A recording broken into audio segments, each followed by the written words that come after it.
Paul Scoononver, and you spell the last name Scoonover. And I was born in Chicago.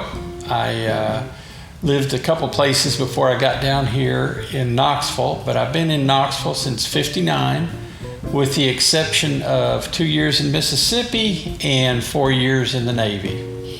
I'm currently the owner of Ascend Marketing and Advertising. That's my day job, although they pretty much run it. They just tell me only if there's a problem, so that's lovely.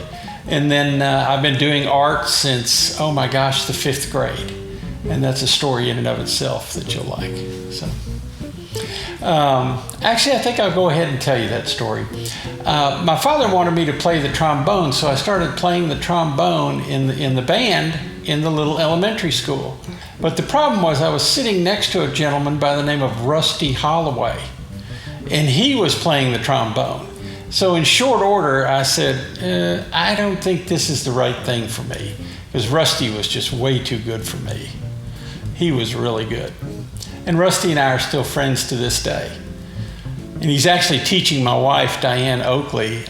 He's doing voice lessons with her. So it's kind of cool. The whole thing turned completely around again. So what age did you get into art? Well, I actually started drawing in the 5th grade. And the teacher in the 5th grade saw that as long as I had colored pencils, I wasn't interrupting anything. So she set me in the back of the room, and I drew and drew and drew, and I sold flowers, I sold little still lifes to the girls, and to the boys I would sell airplane drawings or tanks or things like that. So it all started in the 5th grade. Now you'll love this. My parents came in at the end of the 5th grade, and the teacher said, well, he hasn't learned a thing, but he's gotten really good at drawing. So my father quickly shipped me off to Chicago, where his mother, who was a teacher for 35 years, spent the summer teaching me the 5th grade. So it was an interesting, and I really enjoyed that, because my grandmother, it was a special time, and I got to spend a lot of time with her.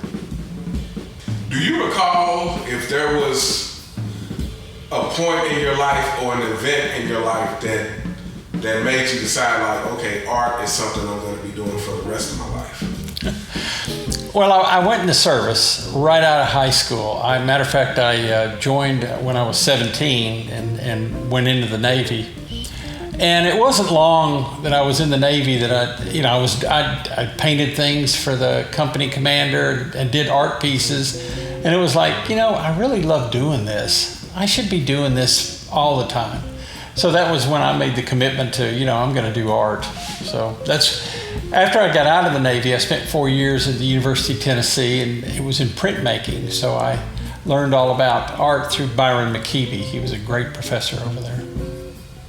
All right, and who would you say early on were your influences? Oh my gosh, the influences. Whew. I like Andy Warhol, of course, M.C. Escher, some of the work of Salvador Dali, and of course nowadays people like Banksy. There's some real unusual things that are going on, but those were probably the best influencers. How long did it take you to kind of develop your own style in art? Well, actually, I developed my own style pretty quick. I've gone through multiple styles over multiple years. So the first style I was basically printmaking, so I got into drawing real nice, tight renderings of things. And I quickly realized that you could sell those illustrations and make money. So I kind of went the commercial route, because at that time, it was really difficult to sell fine art. Really was. And so for years I did a lot of illustrations. Myself and one other individual who worked with me, we did basically a lot of the high-end illustrations. You still see them today if you buy a brown cow from Mayfield's, that's one of our old illustrations. Yeah, and all those popsicles and all that stuff. Yeah, did all of that for a long time. Wow. Okay, and who would you say are some of your favorite artists today? Oh my gosh. Let me think for just a minute. It's funny because I just picked up a book of an illustrator. That's Robert McGinnis, and he was a great illustrator. Gosh, there are so many. It's hard for me to probably pick. Let me think about that, and I'll get back to you in just a minute. When the brain cell arrives, I'll let you know. All right. So how would you describe your art for someone who's never seen it? Well, the work that I'm doing now is I try to paint what I consider to be the essence of something, not the appearance of it. So in other words, I'm looking for the soul or what it does or how it emits the energy that is inside of it. And that's what's important to me. I think all things have that energy force inside of them. All of us as humans do too. And it's catching the essence, the inside of things, not so much the appearance of things. And then I like my work to be very positive and uplifting. I want you to feel at the end of the day that that you've seen it and it made you feel good. And at the end of it, you're happy that you saw it. All right, and are there any specific events in your life that you think has had a major impact on how you create art and how you see art? Yes. But they are some difficult events, life-changing events. I lost a son real early, and I lost a wife. They both passed away. And when my wife passed away, that really affected me a lot. And actually, it threw me such a curve that for a couple of years, I couldn't produce art. It was just knocked me out. But it makes you much deeper in how you feel and how you think. And it brings a new awareness to you once you get through it. It shakes a lot of the stuff off your personality to where you can enjoy life more and have a deeper sense of awareness about life. So it's painful. It's not the kind of thing that you want to go through, but on the other side, it's beautiful. All right, and so that leads me to the next question, which is, what do you think the importance of art is in society? Oh my gosh, I think art and music should be leading our society. It's the cultural things that really affect all of us people.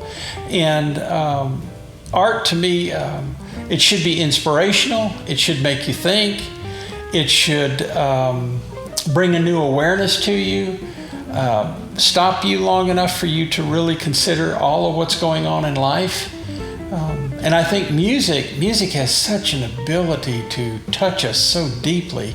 And it's funny because music and visual arts are both wavelengths. It's basically wavelengths, and it's how we are affected and how we absorb those wavelengths and how they affect us. I just find that fascinating. And so speaking of music, how do you think music influences you as an artist? Gosh, how does music influence you as an artist? How could you even express that? It influences you in so many different ways. It matters what level of art you want to be producing. You can, if you want a real energetic, exciting, you put the music on that matches that. Or if you want something that's easygoing and you want to be more in a serene kind of an easygoing type, then you just put something on that's real beautiful and it's an old, it's more melodic or something.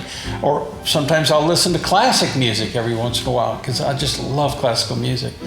One of the things that a psychiatrist we had a discussion because he's somebody who loves drumming. It's Bob Alveston. You probably know Bob.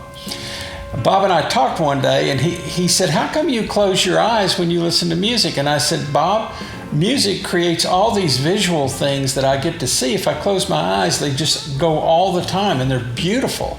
And I said, "And I want to see that, and I always want to." And he goes, "That's a very rare rare thing. Most people do not have that.